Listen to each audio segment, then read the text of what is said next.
जय हिंद. नमस्ते विद्यार्थी आणि प्राध्यापक मित्रांनो. मिस्टर अक्षय बळे एस-पी-पी एक्झाम अपडेट या यूट्यूब चॅनलमध्ये आपणा सर्व जणांचं स्वागत आहे. या व्हिडिओमध्ये आपण एफ-वाय बी-एस-सी कम्प्युटर सायन्स म्हणजेच एफ-वाय बी-सी-एस सेमिस्टर सेकंडचा एन-ई-पी पॅटर्नचा परीक्षा फॉर्म कसा भरायचा याबाबत आपण माहिती बघणार आहे. तसेच हा परीक्षा फॉर्म भरताना सी-सीचा सब्जेक्ट कोणता सिलेक्ट करायचा, परीक्षा फी ऑनलाईन पद्धतीने कशी भरायची याची देखील माहिती आपण आपल्या यूट्यूब चॅनलला सांगणार आहे. या व्हिडिओमध्ये सांगणार आहे. त्यामुळे परीक्षा फॉर्म भरण्यापूर्वी हा व्हिडिओ शेवटपर्यंत नक्की बघा. आवडल्यास या व्हिडिओला लाईक करा, शेअर करा. अधिक माहितीसाठी आपल्या टेलिग्राम चॅनलमध्ये सहभागी व्हा. चला तर मग बघून घेऊ फर्स्ट इयर बी-सी-एसचा परीक्षा फॉर्म कसा भरायचा. परीक्षा फॉर्म भरण्यासाठी तुम्ही सगळ्यात प्रथम unipune.ac.in या ऑफिशियल होम पेजला जा. तिथे एक्झाम सेक्शन दिसेल त्यावरती क्लिक करा. थोडंसं खालती स्क्रोल करा. स्टुडंट सेक्शनमध्ये तिथे तुम्हाला एक्झाम फॉर्म ऑनलाईन दिसेल त्या बटनावर क्लिक करा. थोडंसं खालती स्क्रोल केल्यावर 1 ते 8 पद्धतीच्या लिंक दिसतील. कोणत्याही एखाद्या लिंकवर क्लिक करू शकता. इथे एक्झाम फॉर्मच्या डेट्स दिलेल्या आहेत. त्या डेट्स काळजीपूर्वक बघा. जसं की आपला एफ-वाय बी-एस-सी कम्प्युटर सायन्स 2024 किंवा 25 पॅटर्न आहे. परीक्षा फॉर्म 7 एप्रिलला चालू झाले. विदाऊट लेट फी 13 एप्रिल आहे. विथ लेट फीस पण 13च एप्रिल आहे. नंतर फाईन फीसह 15 एप्रिलपर्यंत फॉर्म भरू शकता. या डेटमध्ये कमी जास्त होऊ शकतं. ओके.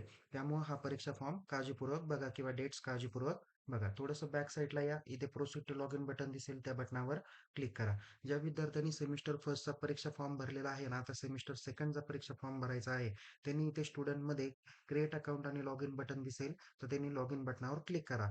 ज्या विद्यार्थ्यांनी सेमिस्टर फर्स्टचा परीक्षा फॉर्म अद्याप भरलेला नव्हता किंवा अकाउंटही क्रिएट केलेलं नव्हतं, त्यांनी क्रिएट अकाउंटमध्ये जाऊन अकाउंट क्रिएट करा आणि नंतर लॉग इन करा. सो इथे लॉग इन बटनावर क्लिक करू. लॉग इन बायमध्ये ईमेल आयडी आणि मोबाईल नंबर असे 2 ऑप्शन दिसतील. कोणताही एक ऑप्शन सिलेक्ट करा. यामध्ये विद्यार्थी मित्रांनो तुम्ही सेमिस्टर फर्स्टचा परीक्षा फॉर्म भरताना जो मेल आयडी किंवा मोबाईल नंबर वापरला तो या ठिकाणी तुम्ही सिलेक्ट करू शकता. जसं की इथे मोबाईल नंबर आपण सिलेक्ट केला. तो मोबाईल नंबर आपण इथे एंटर करणार आहे. पासवर्ड एंटर करूया पाठीमागच्या सेमिस्टरचा फॉर्म भरतानाचा आणि इथे कॅप्चा एंटर करूया. जो काही कॅप्चा दिसेल तो कॅप्चा आपण एंटर करणार आहे आणि लॉग इन करणार आहे. इथं आता काही विद्यार्थ्यांना असा प्रश्न असेल की मोबाईल नंबर माहिती आहे पण पासवर्ड माहिती नाही. तर त्यांनी इथे फॉरगेट पासवर्ड म्हणून ऑप्शन दिलेला आहे. त्यावरती क्लिक करा. आपली नॅशनॅलिटी सिलेक्ट करा, इंडियन. त्यानंतर मोबाईल नंबर टाका. तुम्हाला कॅप्चा टाकून ओ-टी-पी तुमच्या मेल आयडी किंवा मोबाईल नंबरला येईल. दोन्हीपैकी एक कोणताही ओ-टी-पी टाका.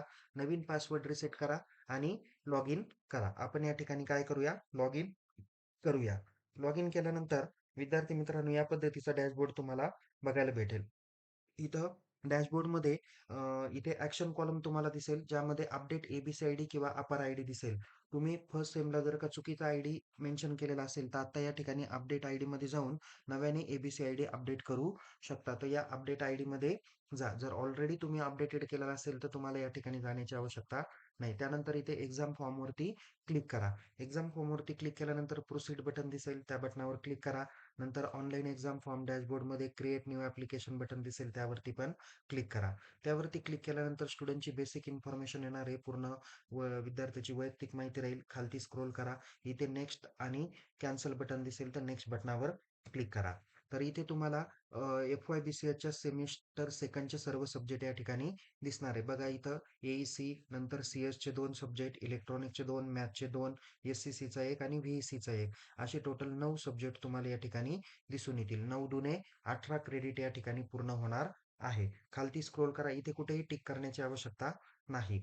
खालती स्क्रोल करा. इथे तुम्हाला सी-सीचे सब्जेक्ट दिसतील. विद्यार्थी मित्रांनो दिनांक 24 मार्च 2026 रोजी विद्यापीठाने सी-सी सब्जेक्टची काही अपडेटेड लिस्ट दिलेली आहे. जवळ-जवळ 11 ते 12 सब्जेक्ट त्या ठिकाणी दिलेले आहे. त्यातून आपल्याला हा विषय निवडायचा आहे. सी-सीच्या संदर्भात गाईडन्स करणारा व्हिडिओ या व्हिडिओच्या डिस्क्रिप्शन बॉक्सला दिलेला आहे. तुम्ही अगोदर तो व्हिडिओ बघा. कोणता सी-सी निवडायचा, आपल्याला कोणत्या पद्धतीने कामकाज करता येईल, इव्हॅल्युएशनला काही प्रॉब्लेम येणार नाही, अशा पद्धतीने सब्जेक्ट सिलेक्ट करा आणि सब्जेक्ट सिलेक्ट करून तुम्ही त्याची माहिती भरू शकता. ओके. मग जसं की आता या ठिकाणी जे आमच्या महाविद्यालयातील जे काही विद्यार्थी आहे, काही एन-एस-एसचे आहेत, त्यांना आम्ही एन-एस-एस दिला. जे विद्यार्थी एन-सी-सीला पार्टिसिपेशन त्यांना एन-सी-सी दिला. काही विद्यार्थी कशातच पार्टिसिपेशन नाहीये, तर त्यांना आम्ही हा सी-सी 151-11 हा सब्जेक्ट दिलेला आहे. त्याच्या संदर्भात कसं फॉर्म भरायचा किंवा बाकीची कशी माहिती भरायची त्या संदर्भात मार्गदर्शन करणारा व्हिडिओ ऑलरेडी आपण आपल्या YouTube चॅनलला शेअर केलेलाच आहे. किंवा याची डिस्क्रिप्शन बॉक्सला पण माहिती दिली. तुम्ही तो व्हिडिओ काळजीपूर्वक बघू शकता. थोडंसं खालती स्क्रोल करा. याच्यातून एक विषय आपल्याला सिलेक्ट करायचा. जसं या स्टुडंटनी 151 11 हा विषय सिलेक्ट केला, तर त्यावरती आपण टिक केलेली आहे. नंतर इथे सेव्ह आणि नेक्स्ट बटन दिसेल, त्या बटनावर क्लिक करा. इथे मगाच्या सब्जेक्टमधून 9 सब्जेक्ट झाले. हा 10वा सब्जेक्ट सीसीचा आहे. सेव्ह आणि नेक्स्ट करा आणि ओईचा एक सब्जेक्ट निवडा. असे 11 सब्जेक्ट तुमचे बरोबर असणार आहे. आता तुम्ही कम्प्युटर सायन्स म्हणजे सायन्स स्ट्रीमचे आहात, तर तुम्हाला ओई हा ह्युमॅनिटी आणि कॉमर्स अँड मॅनेजमेंट मधला सिलेक्ट करावा लागेल. सेमिस्टर फर्स्टला जो ओई ज्याच्यातून सिलेक्ट केला, तोच आता सिलेक्ट करायचा आहे. जसं की या स्टुडंटनी कॉमर्स अँड मॅनेजमेंट घेतलेला आहे, तर आपण तो सिलेक्ट करूया. त्यानंतर सब फॅकल्टी त्यांनी कॉमर्स घेतलेली आहे, तर कॉमर्स आपण या ठिकाणी सिलेक्ट करणार आहे. त्याच्यानंतर सिलेक्ट कोर्समध्ये त्यांनी बीकॉम मधून ओईचा विषय निवडला होता, म्हणून इथे बीकॉम हा bachelor of commerce 2024 pattern select करू. नंतर ओपन इलेक्टिव्ह मधला त्यांनी जो काही विषय या ठिकाणी घेतलेला आहे तो सिलेक्ट करणार आहे. जसं की या विद्यार्थ्यांनी ओई 154 COM material accounting and inventory control घेतला. आपण त्या बटनावर क्लिक करूया. तर या पद्धतीने त्याचे ओईचे विषय आहे. याची जी काही लिस्ट दिलेली आहे, म्हणजे हे अकाउंट आहे, टॅक्स अकाउंट टॅक्स आहे, त्याच्यानंतर कॉस्टिंग आहे, मार्केटिंग आहे, नंतर बिझनेस एंटरप्रेन्योर आहे, लॉ फॅकल्टी आहे, अजूनही काही ऍडमिनिस्ट्रेशन वगैरे सगळ्या फॅकल्टीचे या ठिकाणी ओई दाखवलेले आहे. तुम्ही फर्स्ट सेमिस्टरला जो ओई घेतला त्याच्यातला दुसरा पार्ट आता तुम्हाला घ्यायचा आहे. तर इथे सेव्ह आणि नेक्स्ट बटनावर काय करा, क्लिक करा. ओळीचा विषय निवडल्यानंतर. ओके. या पद्धतीने तुमची ₹1280 फी बरोबर येणार आहे. ओके. खालती अजून थोडंसं स्क्रोल करा. इथे चेक बॉक्स दिसेल, त्याच्या अगोदर प्रिव्ह्यू बटन दिसेल. त्यामध्ये क्लिक करून तुमची संपूर्ण माहिती व्यवस्थित आहे का त्याची काळजी करा. एक माहिती योग्य असल्यास सेव्ह आणि नेक्स्ट करा. त्यानंतर इथे चौकोन बॉक्स दिसेल, त्यावरती टिक करा किंवा चेक बॉक्सला टिक केल्यानंतर इथे confirm and go to dashboard असा डॅशबोर्ड तुम्हाला दिसेल. यावरती क्लिक केल्यानंतर इथे तुम्हाला बघा या पद्धतीने डॅशबोर्ड दिसणार आहे ऑनलाईन एक्झाम फॉर्मचा. आता आपण परीक्षा फॉर्म पूर्णपणे भरलेला आहे. त्याची ही प्रोसेस पाहिलेली आहे. आता परीक्षा फॉर्म भरल्यानंतर तुमची पुढची स्टेप्स काय आहे? तर फॉर्मची प्रिंट काढून कॉलेजमधून तो फॉर्म इन्वर्ट करायचा आहे. तो इन्वर्ट करण्यासाठी तुम्ही काय करा? Serial number, application ID, course name दिसेल. इथे बघा ॲप्लिकेशन स्टेटस काय दिसतं? कंप्लीट म्हणजे तुम्ही परीक्षा फॉर्म भरलेला आहे. इन्व्हर्टेड स्टेटस काय आहे? कॉलेजने अजून अप्रूव्ह केलाय का? इन्व्हर्ट केलाय का? नाही. म्हणून इथं पेंडिंग ॲट कॉलेज दिसेल. चलन स्टेटस काय दिसेल? अनपेड. नंतर प्रिंट प्रिव्ह्यू बटन तुम्हाला ब्ल्यू दिसतंय. या बटनावर क्लिक करा. परीक्षा फॉर्म तुम्हाला प्रिंट आउट होईल.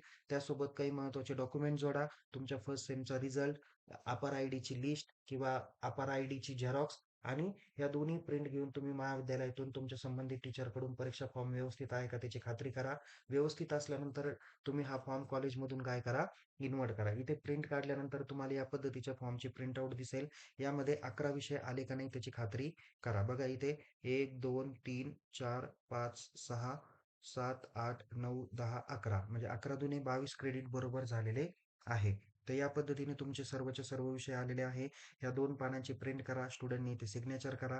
फॉर्म बरोबर आहे त्याची खात्री केल्यानंतर तुम्हाला कॉलेज काय करेल, तुमचा फॉर्म इन्व्हर्ट करेल. आता फॉर्म इन्व्हर्ट केल्यानंतर तुम्ही हा लॉग इन करायचा आहे.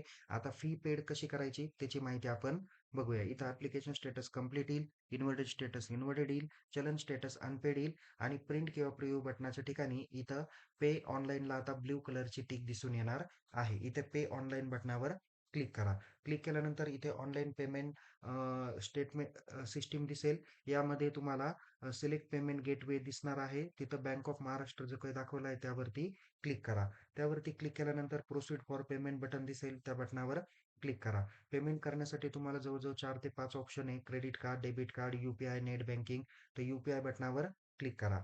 यू-पी-आय बटनावर क्लिक केल्यानंतर समोर तुम्हाला क्यूआर कोड दिसेल. त्या क्यूआर कोडवर क्लिक करा. नंतर तुम्हाला ओ-टी-पी टाकून किंवा फोनपेच्या माध्यमातून, गुगल पेच्या माध्यमातून तुम्ही पेमेंट करू शकता. पेमेंट झाल्यानंतर तुम्हाला या पद्धतीचा डॅशबोर्ड दिसेल. आता ॲप्लिकेशन स्टेटस कंप्लीट दिसेल, इन्व्हर्टेड स्टेटस इन्व्हर्टेड दिसेल, चलन स्टेटस पेड दिसेल आणि प्रिंट किंवा पेमेंट बटनावर प्रिंट ऑप्शन तुम्हाला दिसणार आहे. या एक्झाम फॉर्मची काय करा, प्रिंट काढा. नंतर त्याच्यातले 3 नंबरचं जे काही पेज आहे ते तुमच्या फी पेमेंटचं रिसिप्ट आहे. जी एक्झाम फी तुम्ही पेड केली त्याची रिसिप्ट तुम्हाला या ठिकाणी दिसणार आहे. ही रिसिप्ट तुम्ही कॉलेजकडे जमा करू शकता जेणेकरून तुम्हाला हॉल तिकीटला काही अडचण येणार नाही. तर या पद्धतीने तुम्ही फी पण पेड करू शकता. तर विद्यार्थी मित्रांनो, एफ-वाय-बी-सी-एस कॉम्प्युटर सायन्स म्हणजे की एफ-वाय-बी-एस-सी कॉम्प्युटर सायन्स म्हणजेच एफ-वाय-बी-सी-एसचा परीक्षा फॉर्म कसा भरायचा, ओळीचा विषय कसा निवडायचा, सी-सीचा सब्जेक्ट कसा निवडायचा, परीक्षा फी कशा पद्धतीने भरायची, फॉर्म इन्व्हर्ट कसा करायचा, ही सगळी माहिती आपण या व्हिडिओमध्ये बघितलेली आहे. अशाच नवनवीन माहितीसह आपण पुन्हा भेटूया. तोपर्यंत आपल्या YouTube चॅनलला सबस्क्राईब करा. टेलिग्राम चॅनलमध्ये सहभागी व्हा. लिंक डिस्क्रिप्शन बॉक्समध्ये देण्यात आलेली आहे. Take care. जय हिंद. धन्यवाद.